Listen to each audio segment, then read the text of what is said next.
Manuriyatha Bhadya Tatara Duram Sevanastastra Bayaduranta Tatasritanva Vicharopinunam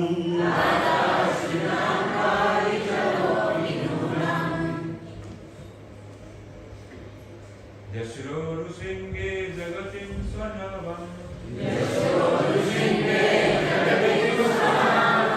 Manuryatha Bhadyata Sradurgam Sarevanastvastra Bhayaduranta Trata Sitan Varicharopinunam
Vaishnavis. Yasorushinge Jagatim Swanavam Manuryatha Bhadyatara Durgam Saevanastvastra Bhayaduranta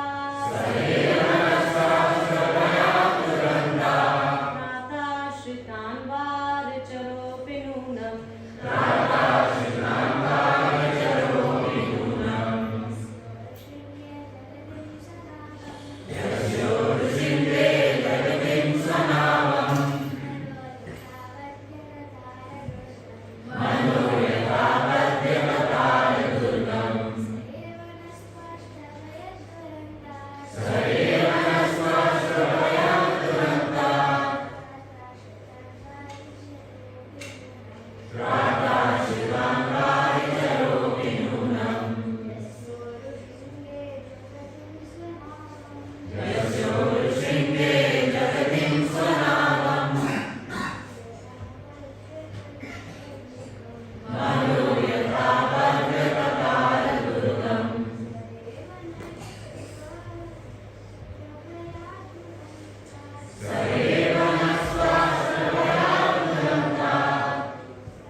Yasya, of whom, Uru, very strong and high, Shringe, on the horn, Jagatim, in the form of the world, Swanavam, his own boat, Manu,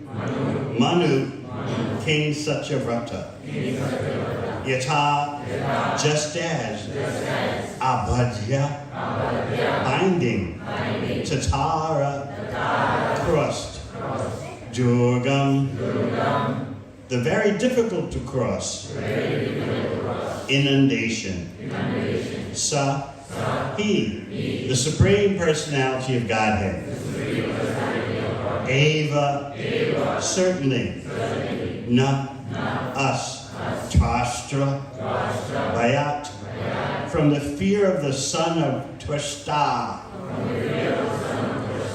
Durantat, endless, Tvata, deliver, Ashritan, dependence, like us, Varichara Api, although taking the form of a fish, Nunam, indeed. Translation: the Manu named King Satyavrata formerly saved himself by tying the small boat of the entire world to the horn of the Matsya avatar, the fish incarnation.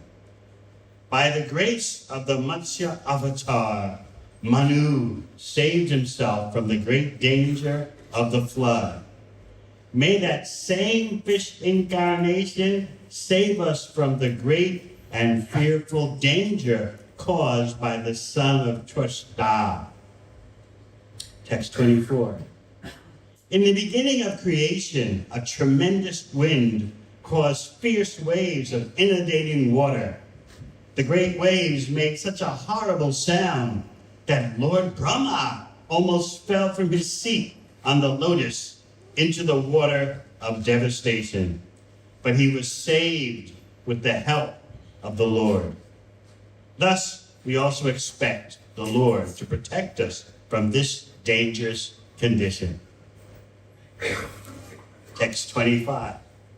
The Supreme Personality of Godhead, who created us by his external potency, and by whose mercy we expand the creation of the universe, is always situated before us as the Supersoul. But we cannot see his form. We are unable to see him because all of us think that we are separate and independent gods. Purport. Here is an explanation of why the conditioned soul cannot see the Supreme Personality of Godhead face to face. Even though the Lord appears before us as Lord Krishna or Lord Ramchandra and lives in human society as a leader or king, the conditioned soul cannot understand him. Avajananti mamudha manushim tan asritam. Rascals, mudhas, derive the Supreme Personality of Godhead, thinking him an ordinary human being. However insignificant we are, we think that we are also God, that we can create a universe, or that we can create another God. This is why we cannot see or understand the Supreme Personality of Godhead. In this regard, Srila Madhvacharya says, Lingameva Pashyama Kadachit Abhimanas tu. Devanam Apisanniva Praya Kaleshu Nastyeva Tara Tamyena Sopi tu. We are all conditioned to various degrees, but we think that we are God. This is why we cannot understand who God is or see him face to face. Om Agana Timidandasya Gana Jana Shalakaya Shakshur Unmalitam Yena Tasmai Shri Gurave Namaha. Jai Shri Krishna Chaitanya Prabhu Nityananda Shri Advaita Gadadhara Shri Vasadi Gaura Bhakta Vrinda. Hare Krishna, Krishna Krishna, Hare Hare, Hare Rama, Rama Rama, Hare Hare. Because of the appearance of the demon Vichasura, the demigods are in a panic. They are Satam devotees. They are devotees of the Supreme Personality of Godhead, no doubt. But they have material desires to fulfill. As you know, someone gets the status of a devata who is a devotee but has a desire to enjoy and to control. In the 5th canto of Srimad Bhagavatam, you may remember, there is a series of verses where the demigods advise all that if we have any punya, any good karma, any pious activities left in our account after our stint in the heavenly planets, we want to be born on earth as a human being. Because the sense gratification in the heavenly planets is thousands of times better than what's available elsewhere,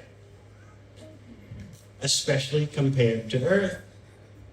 So you might think, well, if it's so good, why do the devatas want to leave the heavenly planets after this stay is finished and take birth on earth?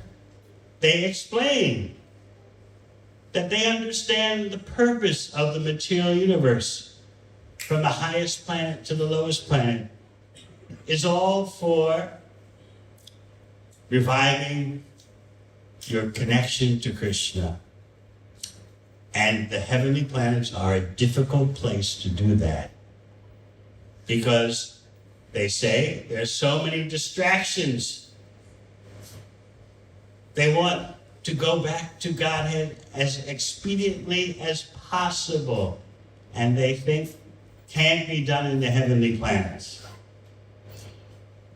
The path back to Godhead, up from the heavenly planets, through the topmost planets of the universe, up to Brahmaloka, it's a long route. And the chances are most likely that the conditioned soul making that gradual ascent will become so fascinated and bewildered by the heavenly material pleasures and mystic powers. Just like on Siddhaloka, all the residents have the 8 mystic perfections of yoga. There are other planets like of the Vidyadharas who can appear and disappear at will.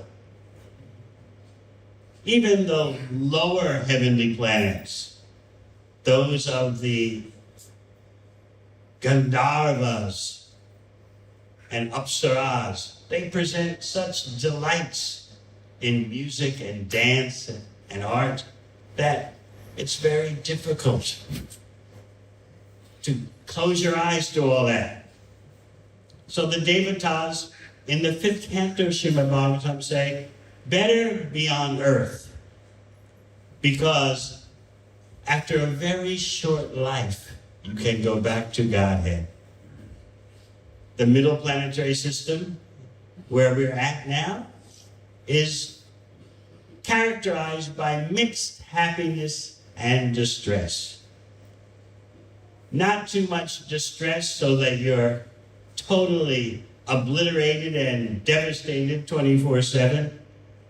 Sometimes it seems like that, but there's always some glimpse of potential happiness and even some moments of fleeting happiness.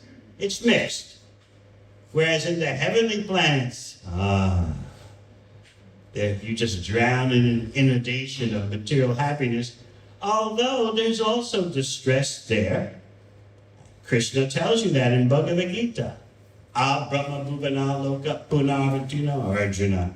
From the highest planet in the universe, even Brahmaloka, down to the lowest, Krishna says all are places of misery, of repeated birth and death.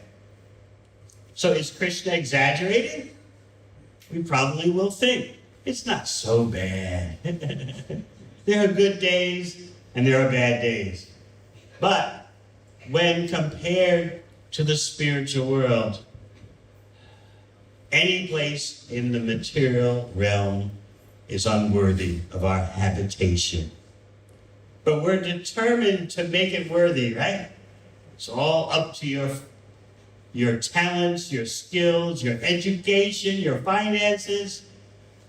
You can make a go in the material world. You can establish something. You should be ambitious. Be positive, right? Be proactive. Manage your personal brand appropriately, and you'll rise. And people will applaud you for that. Oh, you have done so nicely. Just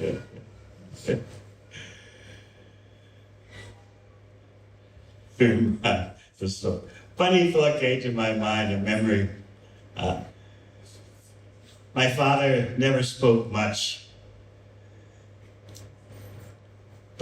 But upon my graduating from university, he said to me, and looking back, I can see that it was a very moving moment for him. His son had just graduated from Yale, and so he was feeling so overwhelmed and proud. And he just said to me, my son, I have to say, in my life, I couldn't have done better than what you've done. 1 month later, I was in the brahmacharya ashram.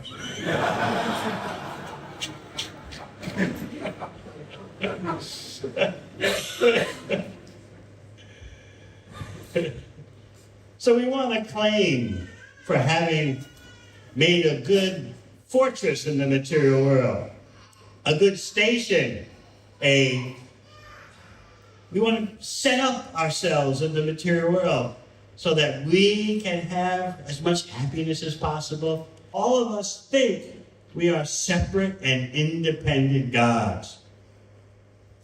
The source of our involvement with the material world begins with anger and envy.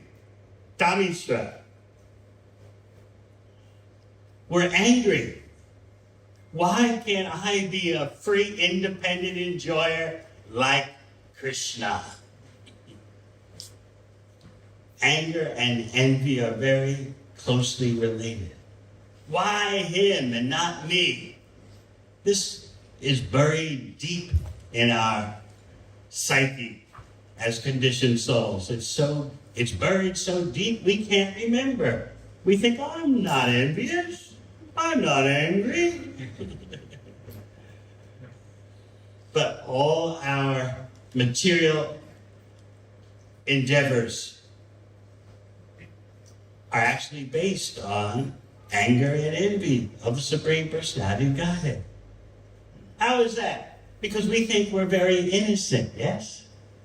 We just want this and that and that, and not so much. Although we're never satisfied, even if we get what we want. So how is it that we have this anger/envy, the original cause of our being present in the material world?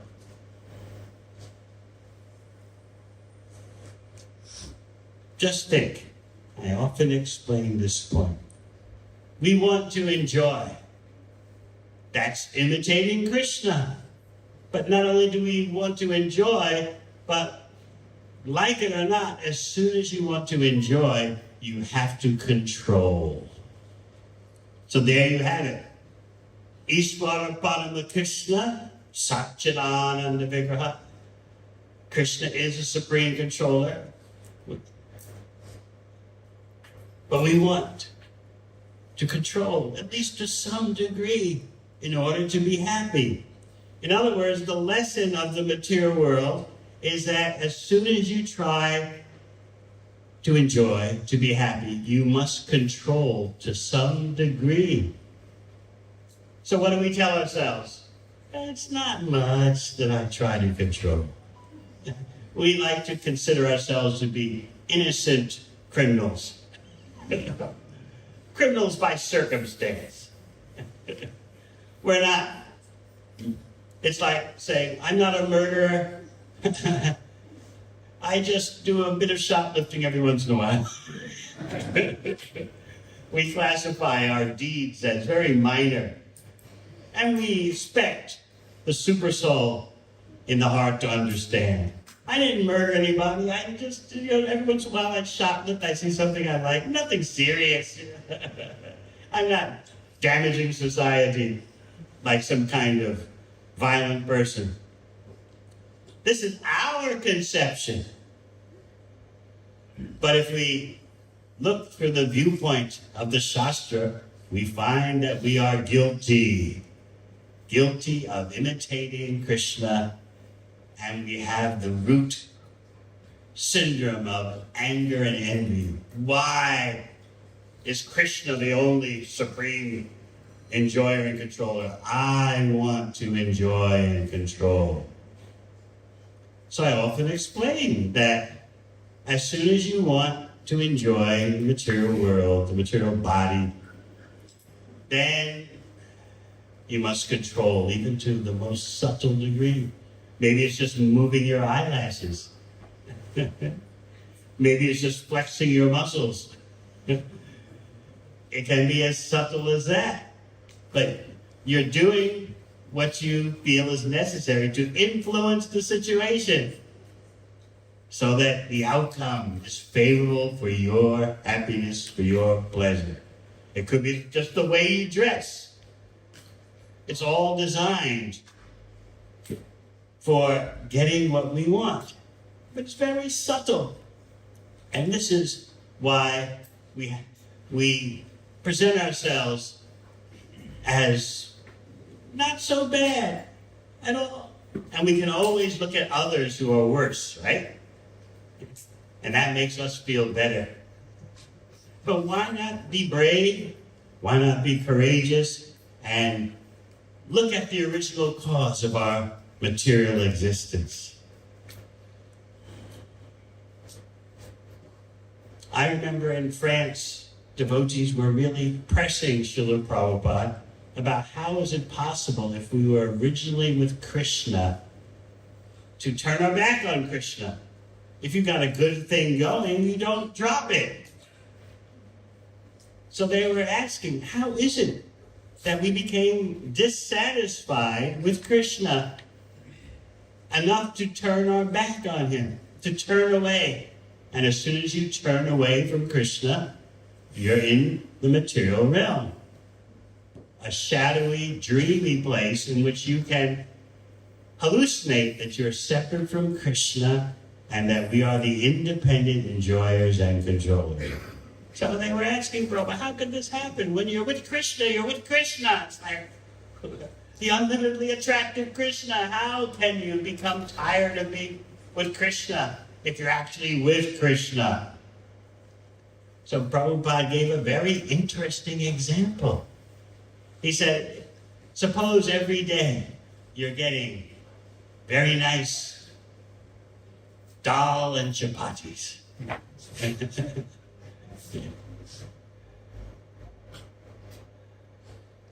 It's like every day when I'm in Melbourne in the evening, I get very nice khichdi and parathas. So suppose one day I say, well, it's very tasty, there's no doubt, the khichdi and the parathas, but I'd like to try, and in the evening I'd like to try some carrot halwa. It doesn't mean I don't like the khichdi and the parathas, but I just want to try out something different. So this is the example Prabhupada gave about how we turn our back on Krishna. It's not that we're tired of being with Krishna, we just start wondering, what would it be like to be Krishna? What would it be like to be the independent enjoyer and controller? And just that thought is enough to bring you into the material realm. You can't be that, but you have the capacity to hallucinate. And the material realm is the realm of hallucination. So this is the original anger/envy. Why can't I be him? If you've ever been envious of someone, you know what that feels like. Why can't I have what he has? Why can't I have what she has?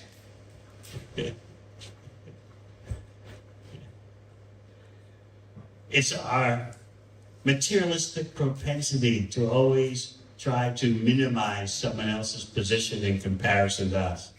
unless they're our friends, unless they're doing something for us, then, all right, it's okay that you get what you want.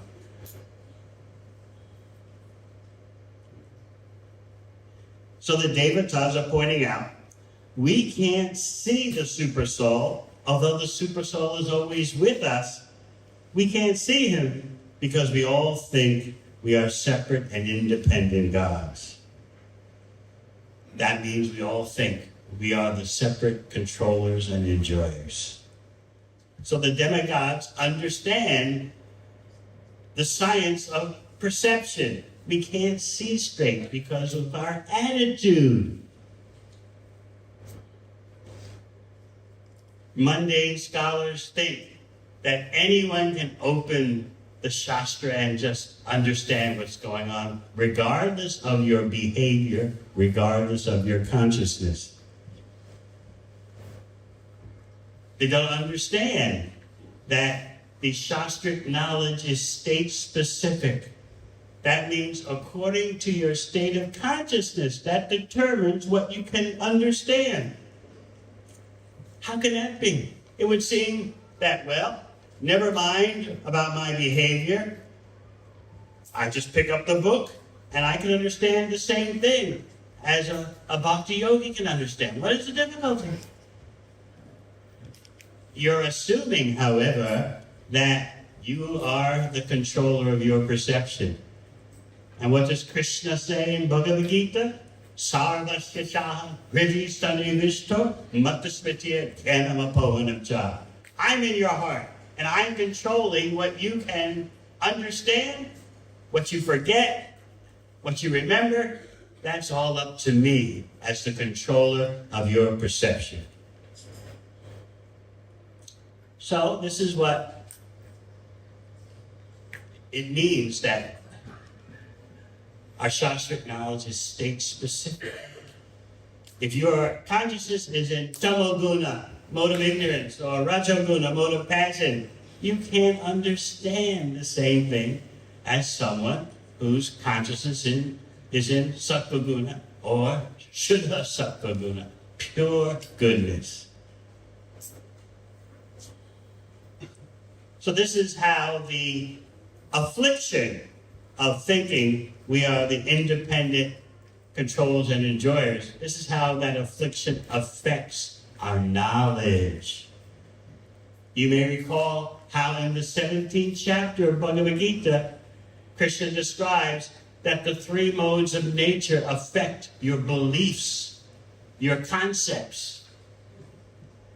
Not just your physical behavior. I overate due to the influence of the mode of passion. More than that, your very conceptions, your beliefs, your faith is all a product of the modes of material nature.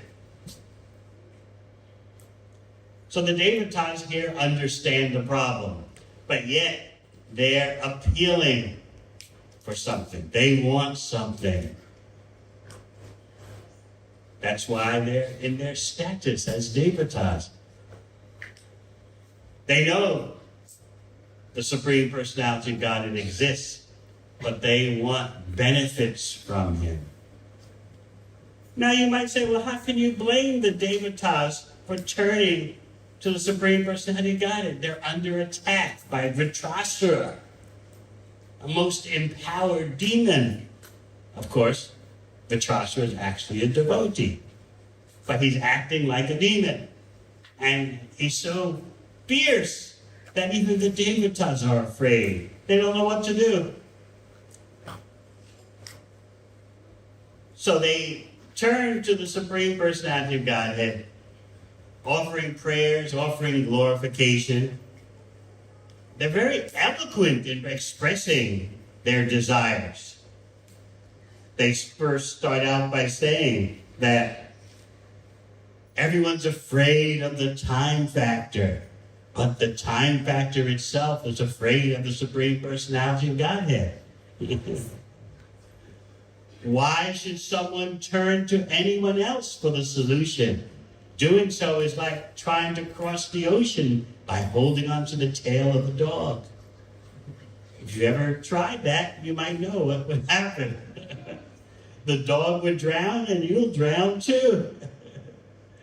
As you're holding on to the tail of the dog, and this is described in detail by Vishwanath Chakravarti Thakur, by the way. As you're holding on to the tail of the dog is struggling, and not only will you go down, but the dog goes down too. So the Devatas are saying, anyone desiring to be protected by others is certainly a great fool who desires to cross the sea by holding the tail of a dog. So they're building up their approach to making the request. And that request is going to be, please save us, do something about this demon. They continue. In verse 23, as we heard, they talk about the Matsya avatar who saved Satyavrata Muni, the fish incarnation. In the first canto, it is stated, Deva Tira Niradashu. The Supreme Personality Godhead appears in so many kinds of forms, as Devatas, as lower animals, as human-like.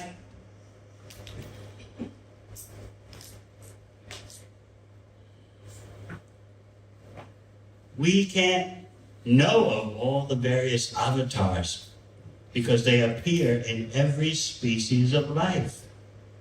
Not simply animals, not simply human beings. This is how merciful the Supreme Personality Godhead is. He appears in every species of life and acts in such a way that those in that species will be benefited according to their capacity to understand.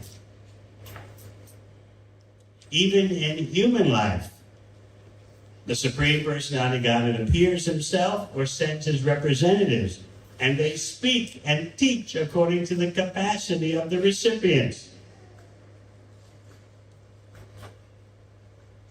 Just like those who come from a Christian background know or may know that according to their Bible, Jesus tells his followers, there are many things I long to teach you, but your ears can't possibly bear to hear it.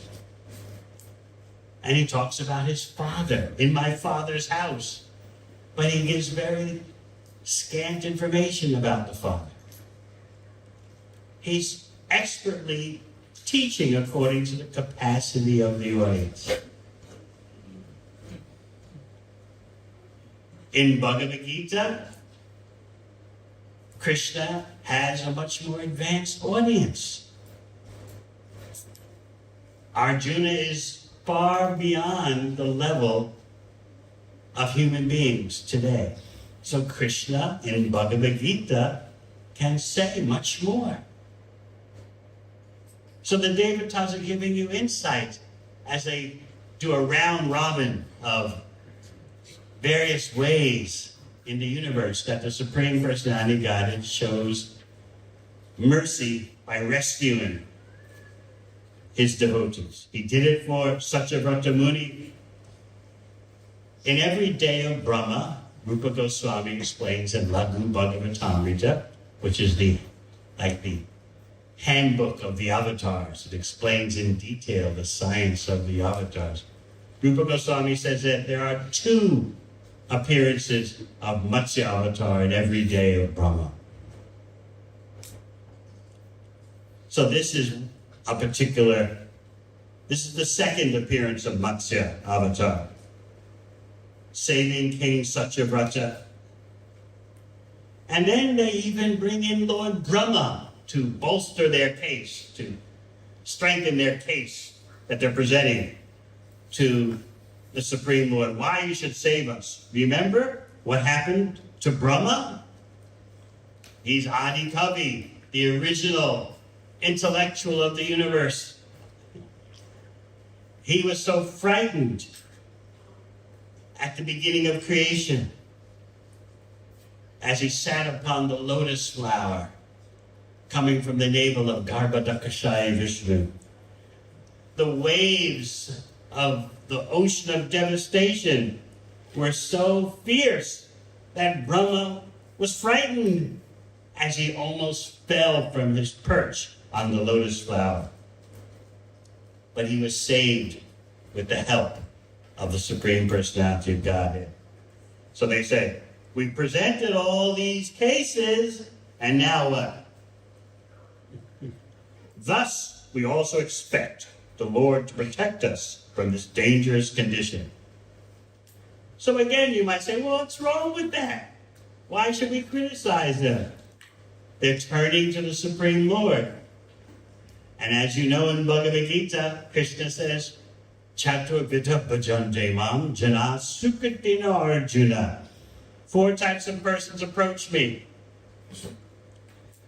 Those who are inquisitive, those who are distressed, those who seek prosperity, and those who want knowledge. All have auspicious merit, sukriti.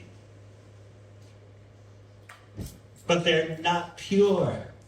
But Krishna assures you that if they stick to the bhakti process, eventually they'll become purified.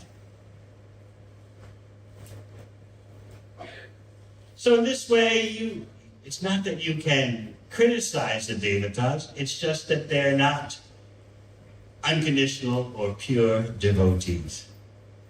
So we might wonder, how does this apply to ourselves? If there's danger striking us in whatever way, don't we naturally appeal, oh, Krishna, save me, stop this situation? It seems natural, but Bhagavatam is training us about the existence of a higher level that we should aspire for. Srila Prabhupada taught us that during his own months of pre-departure. Naturally, all the devotees were praying ferociously, fervently.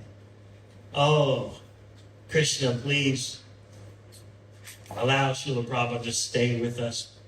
Please cure him. But Prabhupada taught us what he wanted our prayer to be.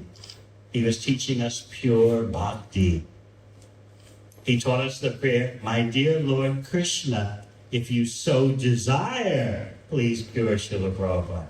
So even in his final months, he's teaching so dynamically pure bhakti.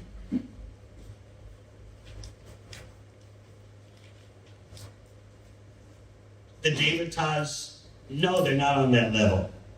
But they are devotees. So we should not be intimidated by this kind of standard. Because naturally, most of you are thinking, well, if I'm in a tight spot, if I'm caught between a rock and a hard place, I want Krishna to save me. Otherwise, what's the use in my bhakti?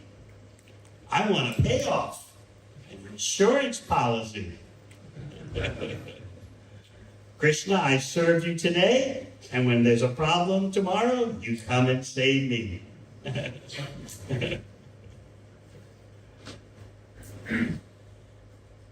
This is bhakti, but it's mixed. We're not going to go around criticizing those of us who think in that way. It takes some practice. It takes some good association. And in that good association, you hear what is the higher standard. So the knee-jerk reaction is as soon as distress appears, we call out, oh, Krishna, save me, stop this from happening. And then you catch yourself and you tell yourself, Krishna, help me to go through this situation remembering you. Just like Queen Kunti prayed. The real benefit of all the distresses we Pandavas went through is not that you saved us, but that we were conscious of you. That's the real benefit. The dangers made us so conscious of you that we'd rather have the dangers than everything be nice. Because when the dangers are present, we think of you more. Now everything seems to be fine and you're going back to Dwarka. In Brihad Bhagavatamrita, Sanatana Goswami explains how the Pandavas sometimes scheme how to concoct some distress so that Krishna will stay with us. And you say, well, that's too much. I mean, there's enough distress in life. You don't have to concoct something. But they're thinking higher than the distress is the presence of Krishna. And if our being in distress is what it takes for Krishna to be with us, let there be distress. We don't want to think about that one too much. Don't worry. I won't talk too much about it. I remember during my Iron Curtain days, back in the late 70s, early 80s, I was in what is now known as the Czech Republic. And it was a ironclad prison because the people some years before had already tried to rebel and break free from the Soviets. And so now their country was like a prison cell. So we were doing an initiation ceremony there for the few devotees that were in the former Czechoslovakia. Very few, very difficult place to preach at that time. And so the devotee doing the initiating asked me, can you pick out a verse for the talk, for the lecture preceding the yajna? So I thought, well, what about this verse by Queen Kunti? Let the calamities happen again and again. So the devotee said, oh, we don't want them to run away from the yajna. We don't want to scare them. So in the beginning and even in the middle of our spiritual development, we feel it's natural to call out, Krishna, save me. In other words, as Prabhupada would explain, Krishna be my order supplier. But we feel justified in being that way because I've done some service. So now you can be my order supplier. It's the knee-jerk reaction. What you how you spontaneously, materialistically respond due to many bursts of conditioning. The Devatas are upfront about it. They submit their requests. Okay, we've glorified you, Krishna. We've enumerated your glories and how you've saved others. Now, do what you must do. Save us. This is conditional devotional service. And if we want to go to a higher level, we need to be conscious that there is pure love beyond this. Of course, the highest level is revealed by Mahaprabhu in the last verse of the Shikshashtaka. If we think about it, that last verse is incomparable in terms of its depth of pure bhakti. So this is what we want to aspire for. We should know what's up ahead. Just like children going to primary school, they are aware that there's such a thing as the university. They don't understand what goes on at the university. If I ask these little boys right here in the front, they've got their notebooks and pens, and if I ask, what's life like at the university? Yeah? You don't know what life is like at university, right? No, you don't. He's looking at me wondering, huh?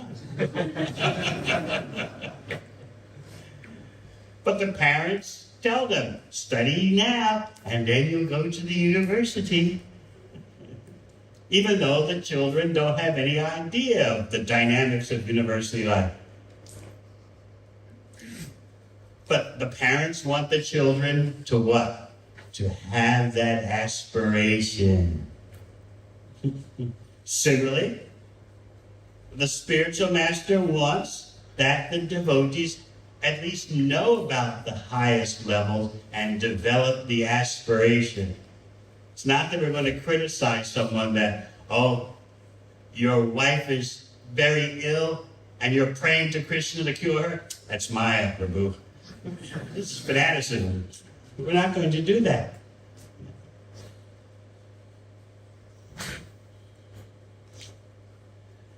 I can remember just maybe a month ago, where was I?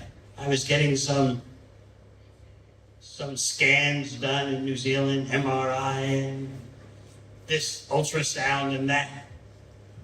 And my knee-jerk reaction before I caught myself was, oh, Krishna, please make it so they don't find anything. I said, wait a minute, Swami. Back up now. It's the natural reaction. But by hearing the Shastra, we develop higher aspirations. Just like the children, they want to play all the time. But the parents recognize you want to play, and yes, you can play a little bit, but there is such a thing as the university where you'll be studying. The parents want the children to have a higher aspiration. But you don't criticize the children for playing. Right? No one criticizes you for playing, right? But you know your parents want you to go to the uni, right? They've already told you, right? The only question will be which uni. Is it RMIT, Melbourne Uni, La Trobe, Monash? They want you around home. They don't want you going far away. After I went away to university, my mother said, that's it. I'm not sending another of my children away to university. They got to go to school in our own home city. Mothers, you know. They're like that. So, Bhagavatam is raising our standard. And the demigods admit we're not on that highest level. Thus, we also expect the Lord to protect us from this dangerous condition. And remember, they've already said, we can't see him because we think we are independent controllers and enjoyers. So that is another tendency, as we spoke about, that we need to watch in ourselves. Remember, we're not innocent. As soon as you want to enjoy, as soon as you want material happiness, you must control, at least to some degree.